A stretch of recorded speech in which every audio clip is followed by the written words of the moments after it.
नमस्कार, मी प्रियंका आणि आज आपण बोलणार आहोत. काल जो कार्यक्रम पुण्यामध्ये झाला राहुल गांधींचा, त्याला एवढा प्रतिसाद का मिळालाय आणि याची कारणं काय आहेत हे आज आपण पाहणार आहोत.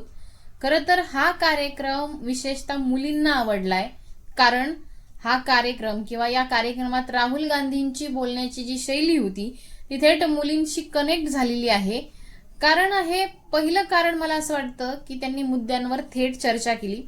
शिक्षण असेल, महागाई असेल, नोकरीच्या संधी असतील किंवा स्पर्धा परीक्षांमधील जी आव्हानं तरुणाई समोर आहे, यासारख्या विषयांवर त्यांनी थेट चर्चा केलेली आहे, थेट संवाद साधलेला आहे.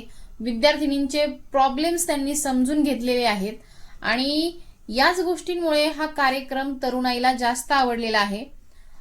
दुसरं कारण असं असू शकतं की महिलांसाठी जे आज वातावरण आहे कॅम्पसमधलं, जे सुरक्षेचं आहे की नाही यावर त्यांनी थेट चर्चा केली.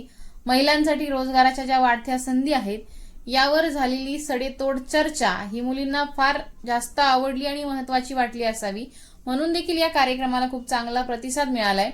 खरं तर इतर राजकीय नेत्यांच्या सभा किंवा चर्चासत्र जर आपण पाहिली तर एवढी थेट चर्चा ही ग्राउंडवर उभ्या असलेल्या लोकांशी होत नाही. मात्र या सभेमध्ये किंवा या चर्चेमध्ये व्यासपीठावरून केवळ भाषण दिलं नाही राहुल गांधींनी, तर उपस्थितांचे प्रश्न ऐकून घेतले, त्यांच्या शंकांचं निरसन करण्याचा प्रयत्न केला आणि याच अनौपचारिक संवाद शैलीमुळे विद्यार्थिनींना त्यांचे स्वतःचे विचार मांडता आले. त्यांच्याशी बोलणं, थेट बोलणं हे सोपं झालं असं म्हणता येईल.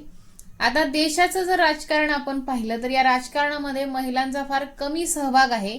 मात्र तरुण पिढीसाठी ही संधी आहे. देशाच्या राजकीय आणि सामाजिक निर्णयांमध्ये तरुण महिलांचा सहभाग किती महत्वाचा असू शकतो यावर सुद्धा त्यांनी या कार्यक्रमात भर दिला आणि त्यामुळे उपस्थित महिला असतील किंवा मुलं असतील या सगळ्यांमध्ये आत्मविश्वासाची भावना निर्माण झाली असं म्हणता येऊ शकतं. आणि याच संवाद पद्धतीमुळे आणि विशेष बाब म्हणजे तरुणाईच्या ज्या मुख्य समस्या आहेत त्यांना केंद्रस्थानी ठेवल्यामुळे हा कार्यक्रम सगळ्यांनाच आवडलेला आहे. फक्त विद्यार्थिनींनाच नाही तर लांबून लोक या कार्यक्रमाला आली होती. राहुल गांधींचे काही फॅन्स क्लब यामध्ये सहभागी झालता. आता ही ज्याची त्याची बोलण्याची शैली आहे किंवा मुद्दे मांडण्याची जी पद्धत आहे हीच राहुल गांधींची अनेक लोकांना भावलेली आहे. यावर अनेकांनी टीकाही केली आणि अनेकांनी चांगलं सुद्धा म्हटलेलं आहे. मात्र तरुणाई सोबत राहुल गांधींनी पुण्यात केलेला संवाद आणि याचे भविष्यात काय प्रतिसाद उमटू शकतात का हेच आता पाहणं गरजेचं ठरणार आहे.